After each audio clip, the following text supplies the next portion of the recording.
오늘 우리가 함께 나눌 말씀의 본문이 되는 마가복음 10장 46절에서 52절까지 있는 말씀 함께 교독하시도록 하겠습니다. 10장 46절부터 52절까지 한 절씩 나누어 읽겠습니다.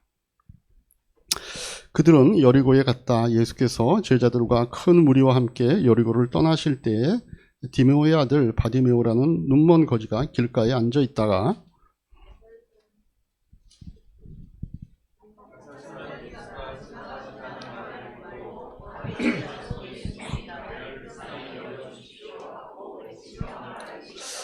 그래서 많은 사람이 조용히 하라고 그를 꾸짖었으나 그는 더욱더 큰 소리로 외쳤다. 다윗의 자손님, 나를 불쌍히 여겨주십시오.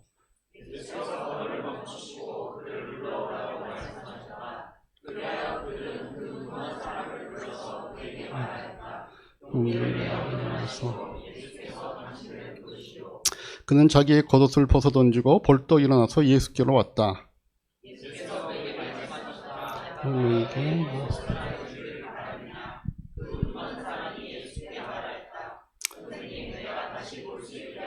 같이 봅니다. 예수께서 그에게 말씀하셨다. 가거라, 내 믿음이 너를 구원하였다. 그러자 그 눈먼 사람은 곧 다시 보게 되었다. 그리고 그는 예수가 가시는 길을 따라 나섰다. 이 시간 우리 말씀 나누기 전에 우리 자녀들을 위해서 함께 기도하는 올리브 브레싱 시간 갖도록 그렇게 하겠습니다. 함께 우리 자녀들을 축복하며 기도합니다. 하나님 아버지, 복음이 전파되는 초대교회의 모습 가운데 사도행전 14장 3절의 말씀을 보면 주님께서 그들의 손으로 표징과 놀라운 일을 행하게 하셔서 그들이 전하는 은혜의 말씀을 확정하여 주셨다라고 하는 말씀이 있습니다. 주님, 이 시대에도 이런 복음이 필요합니다. 그저 우리가 전하는 말이 우리 입에서 나오는 그런 여러 가지 말 중에 하나로 그치지 않고 그것이 하나님의 놀라우신 살아계심과 그 능력과 그 은혜를 증거하는 표징과 놀라운 일들이 되기를 원합니다. 특별히 그것이 이야기교회를 통해 드러날 때에 무엇보다도 우리의 자녀들의 인생을 통하여 드러날 수 있도록 하나님 축복하여 주시옵소서.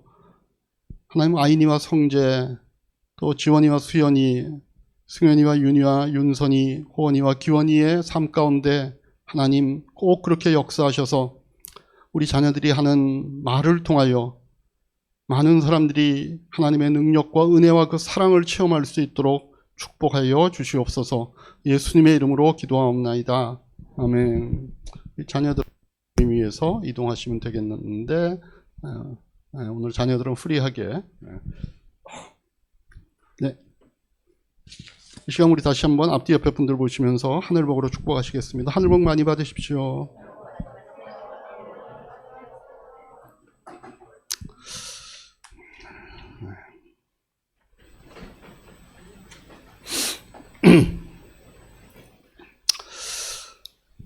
오늘 읽은 이 본문의 말씀은 이제 예수님께서 지금 가시는 목적지는 예루살렘입니다.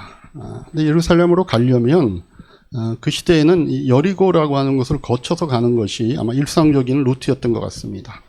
그래서 여리고라고 하는 곳으로 좀 계셨다가 이제 그곳을 나오시면서 거기에 바디메오라고 하는 장님의 눈을 고쳐주었다라고 하는 그 사건에 대한 기록입니다. 우리 화면을 보시면 이런 이제 그림이 나와 있는데 거기 보면 빨갛게 표시되어 있죠. 저기 사해 위에 여리고라고 하는 동네에서 이제 예루살렘으로 이렇게 가는 그런 표시가 되어 있는데 저 거리가 한 26km 정도 됩니다. 그리고 이제 여리고는 해발이 오히려 바다 수면보다 밑에 있는 도시입니다.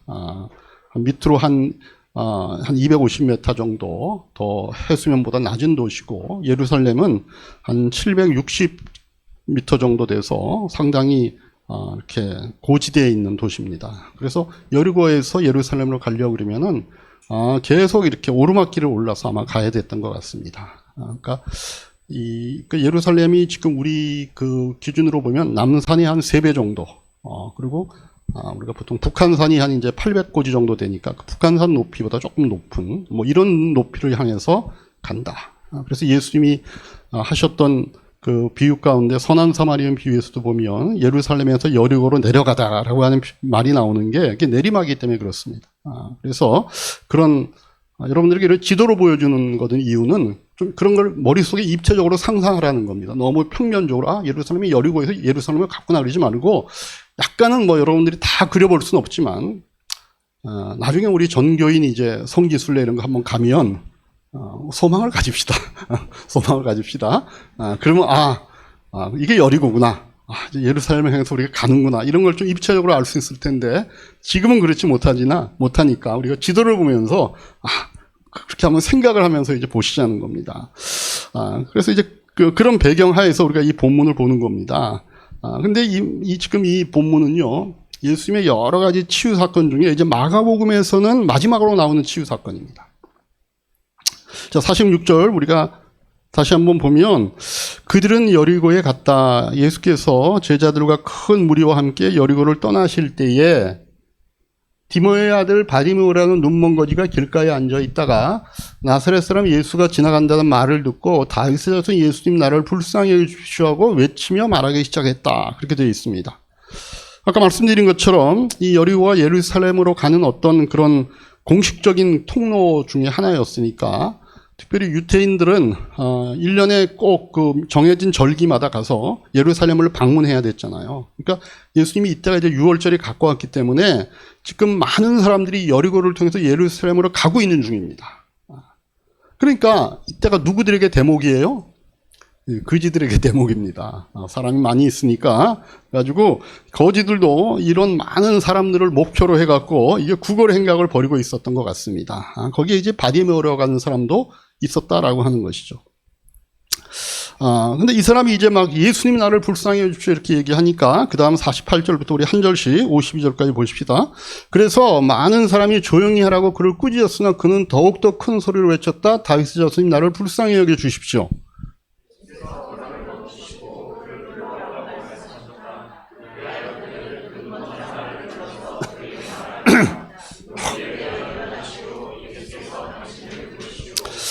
그는 자기의 겉옷을 벗어던지고 벌떡 일어나서 예수께로 왔다.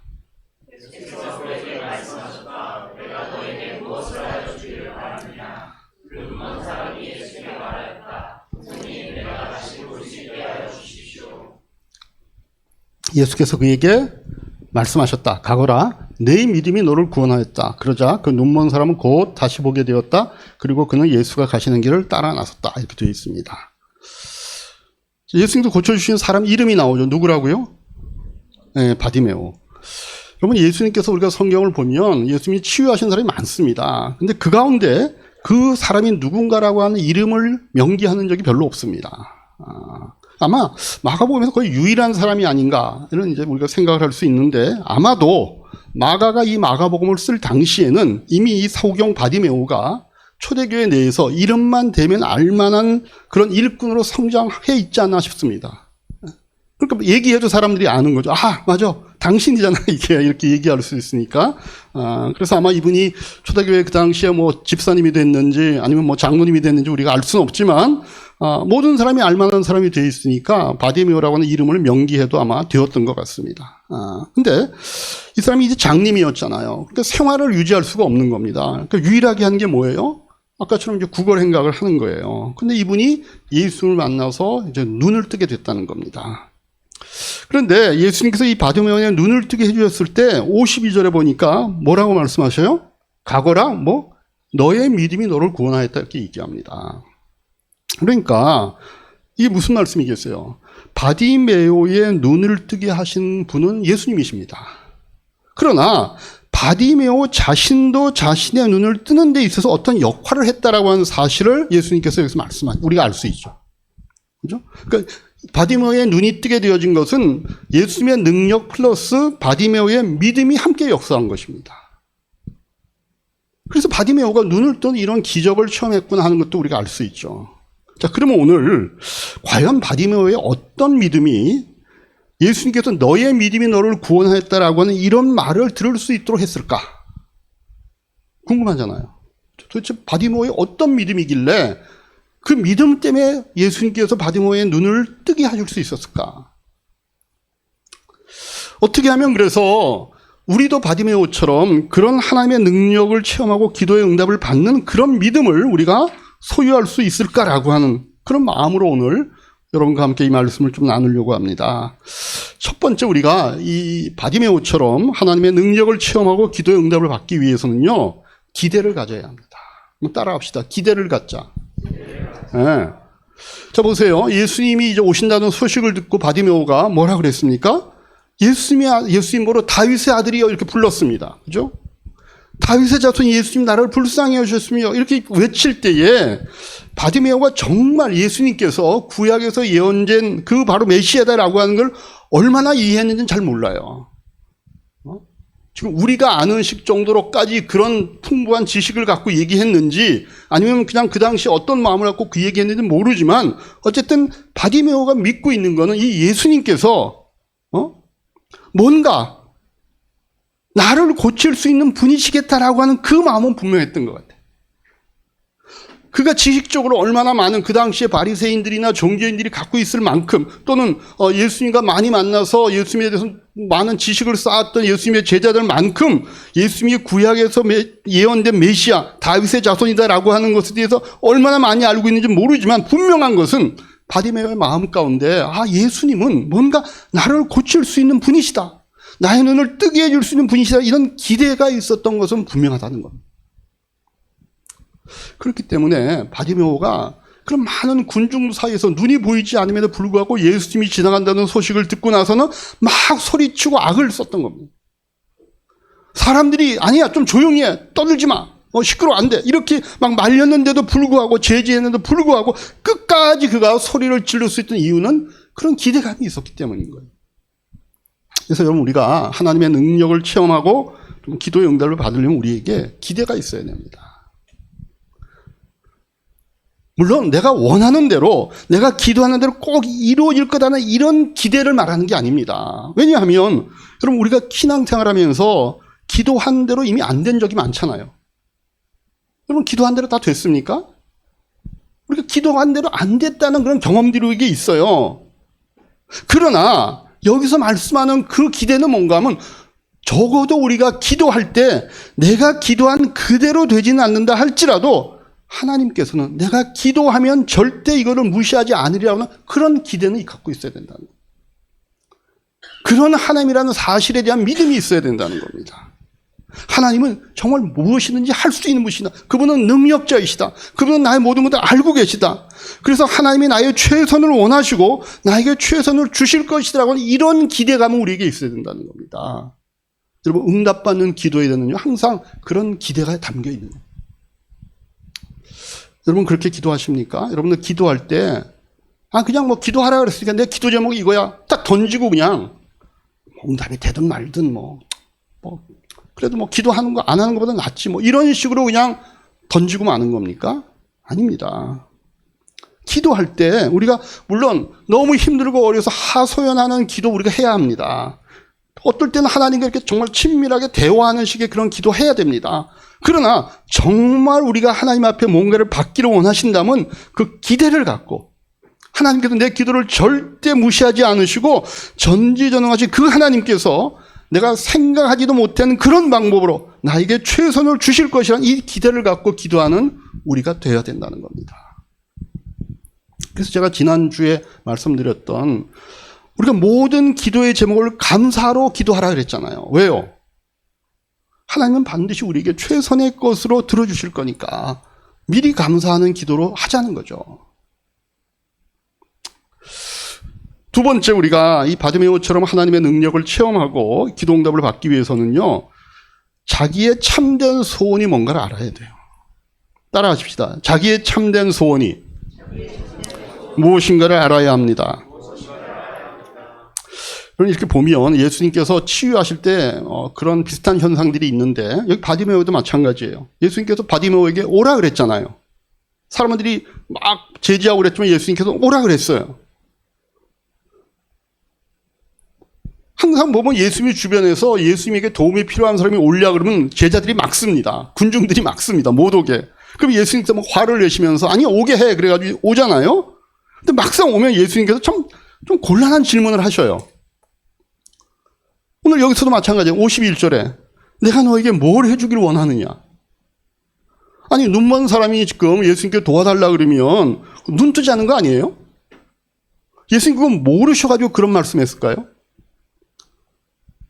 소경이 저 좀 도와주세요. 다윗의 자손 예수님 저를 좀 도와주세요. 이렇게 하는데 예수님 왜 모르겠어요? 근데 왜 그렇게 말씀하셨을까요? 왜? 내가 너에게 뭘 해주길 원하냐? 왜 예수님 물으셨을까요? 여러분 예수님께서는요 우리 인간의 마음이 얼마나 복잡한가를 아시는 겁니다. 우리가요 우리 사람들이요 입으로 원하는 거하고 마음에 원하는 거하고 다를 경우가 있어요. 여러분 그래서 여러분 절대 이 말 믿으면 안 됩니다. 좀 나이 연세 많이 드신 분들이 아유 내가 늙었으니까 이제 죽어야지 입으로 이렇게 얘기하잖아요. 절대 그 말 믿고 그럼 빨리 가시죠 이렇게 얘기하면 안 됩니다. 여러분 우리가 입으로 말하는 소원하고 마음의 소원이 다를 경우가 많습니다. 여러분 편찮은 사람들 몸이 아픈 분들 다 낫기를 원한다고 얘기해요. 근데 사실은 입으로는 이렇게 얘기하죠. 의외로 마음으로는 자기가 낫기를 원치 않은 분들도 꽤 있습니다. 왜 그래요? 자기가 건강해진 다음에 짊어져야 되는 어떤 자기를 향한 이웃을 향한 책임이 두렵기 때문에 그렇습니다. 여러분들 혹시 그런 경험이 있는지 모르지만 저희 이제 학교 다닐 때 중학교 고등학교 때 시험 때가 오잖아요. 그럼 제일 부러운 사람이 누구냐면은 아파가지고 수술해서 병원에 입원한 친구가 부럽더라고. 또 마음속으로 제가 이제 고등학교 때인데 우리 고등학교 때 반장했던 친구가 있어요. 키가 저보다 좀 더 크고 공부도 잘한 친구인데 어느 날 아파서 학교를 못 나오더라고요. 그래서 나하고 친한 친구였기 때문에 그 당시면 핸드폰 이런 게 없으니까 집으로 전화해갖고 그랬더니 병원에 입원을 했다는 거예요. 근데 마치 입원한 그 병원이 저희 집에서 가까웠어요. 무슨 병원인가 하면 이비인후과인 거예요.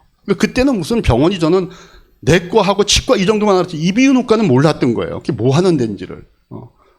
사실 따져보면 이비인후과 한문으로 우리가 풀면 금방 아는데 그 당시에는 이비인후과가 뭔지 몰랐던 거예요. 그래서 병원을 찾아간 거예요. 위문을 간 거지. 가까우니까. 갔더니, 이제 얘기해 주는 게 축농증이 걸려 축농증 수술을 한다는 거예요. 그때는 축농증이 뭔지를 모르는 거예요. 축농증이 뭐지? 근데 수술을 한다는 게 어떻게 큰 건가 보다. 이렇게 해갖고. 근데 마침 그때가 우리 다음 날부터 중간고사 시험 같은 거였거든요. 근데 그 친구를 병문 안 하고 오는데, 내일부터 시험인데, 넌 너무 좋겠다. 나도 너처럼 축농증 이런 거 걸려가지고 근데 가서 보니까 그 친구가 어떻게 보통 수술한다고 그러면 아파가지고 칭칭 동여매고 있어야 되는데 멀쩡한 것처럼 보이는 거예요. 야 괜찮은 건데 축농증이라는 게 이렇게 입원까지 해갖고서 저렇게 하고 있구나 이런 생각으로 돌아왔거든요. 그리고 시험 기간 내내 그 친구가 부러웠어요. 근데요 정말 이게 우리가 아무 말이나 하면 안 된다고. 그 이후에 제가 축농증 수술을 4번을 했어요. 제가 결혼하고 난 다음에 제일 먼저 한 수술이 축농증 수술이에요. 콧뼈를 바로 잡는다고 얘기하고, 어떨 때는 또 이렇게 해갖고 여기를, 다 절개해갖고 하기도 하고, 시간이 지난 다음에는 이제 좀 수술 기법이 좋아져서 내시경이라고 그랬잖아요. 그래서 제가 그때, 하나님이 말을 다 들으시는구나. 그때 내가 중간고사 보기 싫어가지고 친구 축농증 수술한 걸 내가 진정으로 아파하지 못하고 야 너는 참 좋겠다. 나도 그런 걸려가지고 학교 좀 안 왔으면 좋겠다. 절대 여러분들 그런 식으로 누가 아플 때 가갖고 그거 부러워하면 안 돼요. 얘기하다가 글로 가갖고.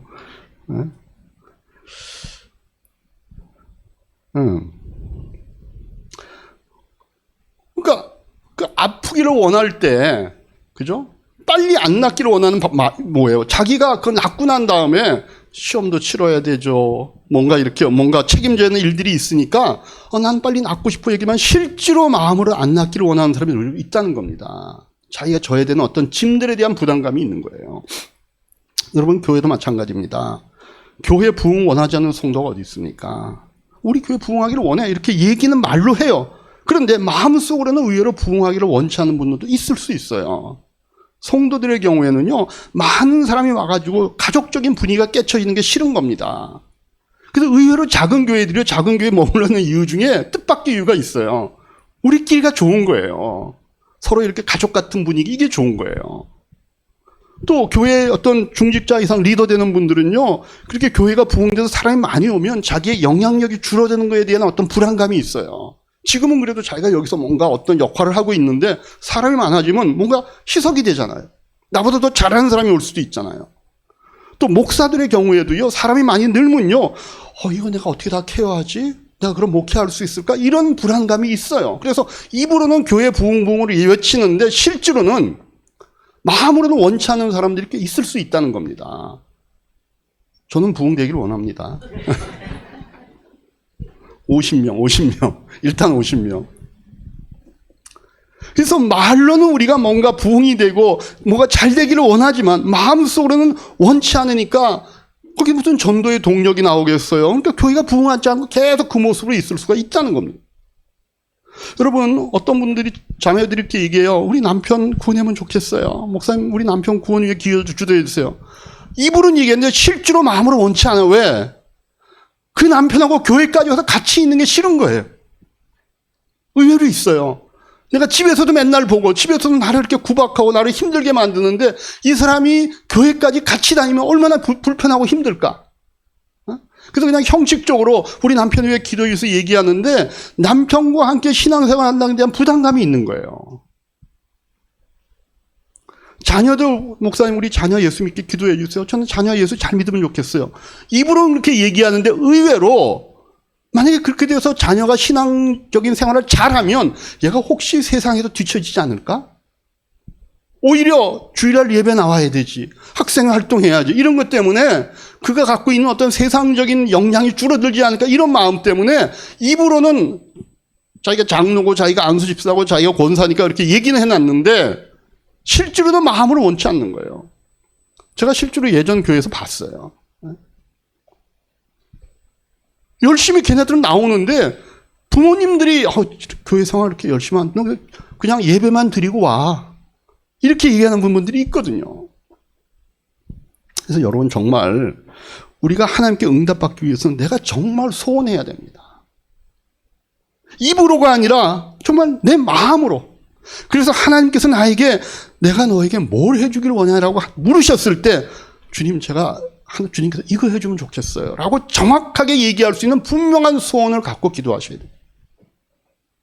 그럼 이 소원이 없으면요, 하나님이 기도 응답을 주셔도 이게 기도 응답인지를 모르고 그냥 지나갑니다.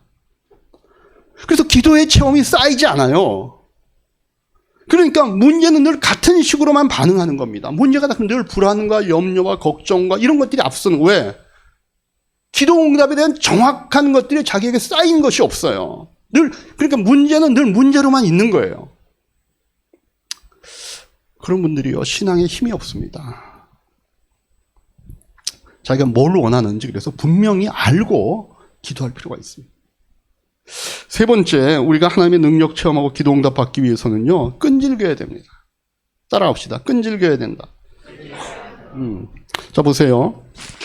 여기 바디메오가 만약에 첫 번째 외쳤죠. 다윗의 자손 예수님 저를 불쌍히 여기십시오 이렇게 외쳤잖아요. 근데 처음에 아마 예수님 못 들으셨던 것 같아요. 여러 가지 군중들의 소음이라든가 뭐 이런 상황 때문에 그냥 지나가시려고 그랬던 것 같아요.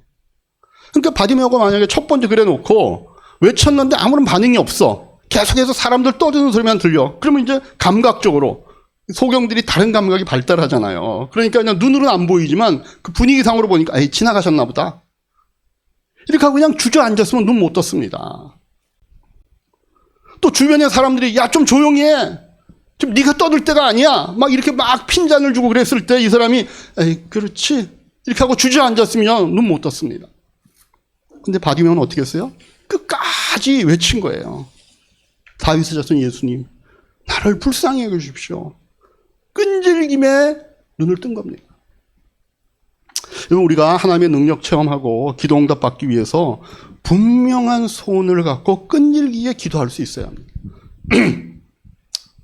그럼 왜 하나님께서 기도하면 그냥 착 들어주시지 않고 이렇게 우리에게 끈질기게 기다리게 하시는가? 여러 가지가 이유가 있을 겁니다. 아마도 어떤 때는 하나님께서 우리에게 최선을 주기 원하기 때문에 그 최선의 때를 기다리기 위한 그런 기다림을 우리에게 요구하실 수도 있습니다. 그래서 우리가 하나님께서 주실 때까지 끈질기게 기도할 필요해요. 그게 최선을 하나님이 준비해 주는 기간일 수 있으니까. 또 한 가지는 하나님께서 우리에게 끈질기게 기다리게 하면서 정말 내가 갖고 있는 그 소원, 내가 말하는 소원이 진정한 소원인지 그걸 보게 하시는 겁니다. 또 그게 진정한 소원이라고 하면 그걸 올바른 동기로, 하나님 보시기에 올바른 동기를 갖고 구하는 것인가를 성찰하게 하시는 시간일 수도 있습니다.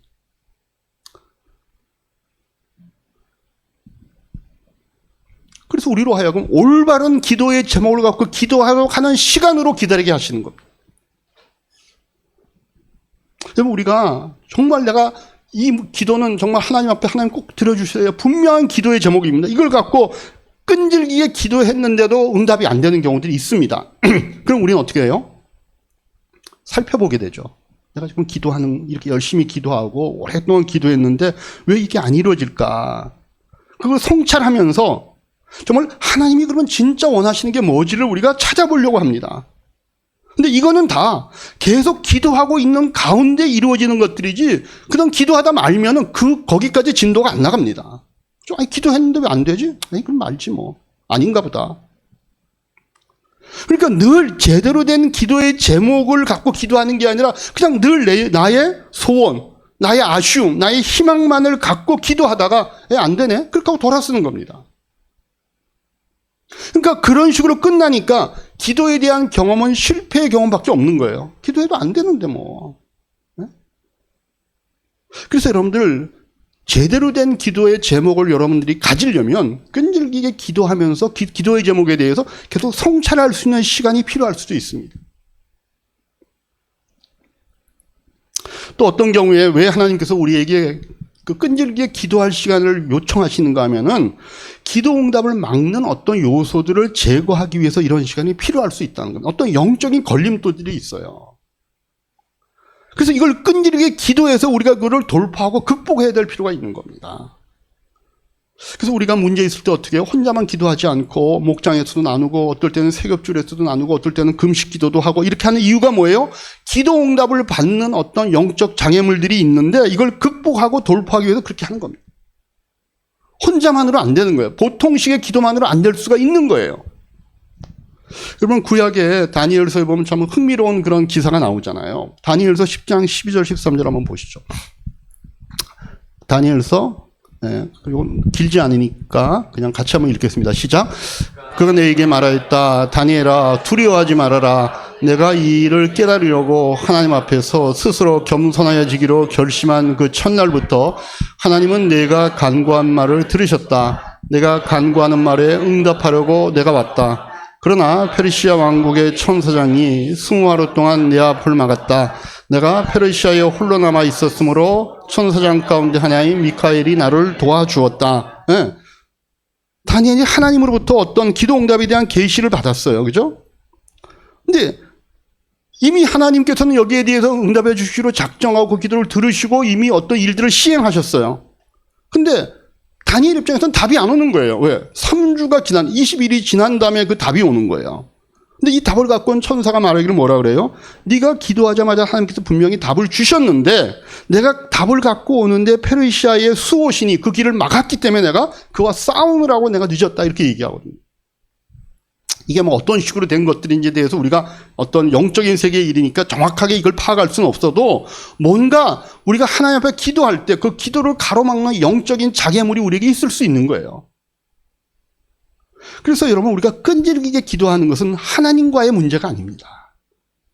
다니엘과 하나님과의 문제가 있어서가 아닌 거예요. 그렇잖아요.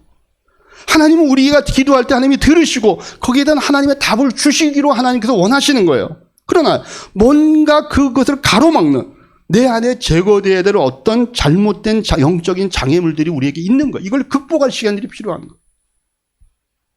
그래서 이걸 극복하기 위해서 우리가 끈질기게 기도할 필요가 있는 겁니다. 그래서 여러분들 정말 여러분들이 응답받아야 될 그런 소원이 있다면 몇 번 하다가 안 되나 보다. 뭐 안 되지 뭐. 하나님 뭐 나 같은 이런 초짜 신앙인 얘기를 잘 들어줄 수 있나? 아니 뭐 하나님도 바쁘실 텐데 뭐 이런 식으로 그냥 넘어가시면 안 됩니다. 그게 정말 나에게 정말 정말 필요하고 중요하고 또 이게 하나님의 마음과도 맞는 거라고 생각한다면 여러분들이 끈질기게 기도할 필요가 있습니다. 여러분의 소원이 아름다운 소원이고 주님의 뜻에 합당한 소원이면 하나님께서 절대 무시하지 않으십니다. 좀 이게 불교적인 표현이라 좀 그렇지만 그래서 평소에 기도의 공력을 좀 쌓으셔야 돼요. 기도를 좀 이렇게 저축해 둬야 됩니다.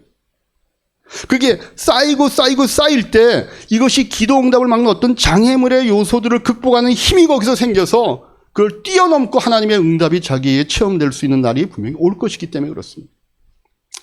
그래서 오늘도 이 본문의 주인공인 바디메오처럼 여러분들이 분명한 소원을 갖고 기대감을 갖고 끈질기게 기도해서 바디메오 같은 능력을 체험하고 네 믿음이 너를 구원했다라고 하는 그 기도 응답의 주인공들이 되는 그런 여러분들 되기를 주님의 이름으로 축복합니다.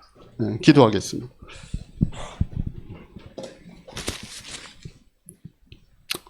들으신 기도, 어떻게 들으신 말씀 생각하면서 이 시간 주보에 노트하는 시간 갖겠습니다. 거기에 쓰는 것들은 여러분들 일주일 동안 붙잡고 묵상하고 또 그걸 하나님과 다시 한번 같이 큐티 가운데 서로 나눌 수 있는 그런 내용들을 여러분들이 적으시는 겁니다. 내가 오늘 설교를 통하여 깨달은 것들, 내가 또 마음속에 결단되는 것들, 이런 것들을 적는 겁니다. 뭘 감사할지, 뭘 회개할지, 뭐를 내가 실천을 위해서 정할지 이런 것들을 성령님께 물어보시고 성령님이 주시는 거 있으면 적으셔서 일주일 동안 그렇게 활용하시길 바랍니다. 1분 정도 적을 수 있는 시간을 드리겠습니다.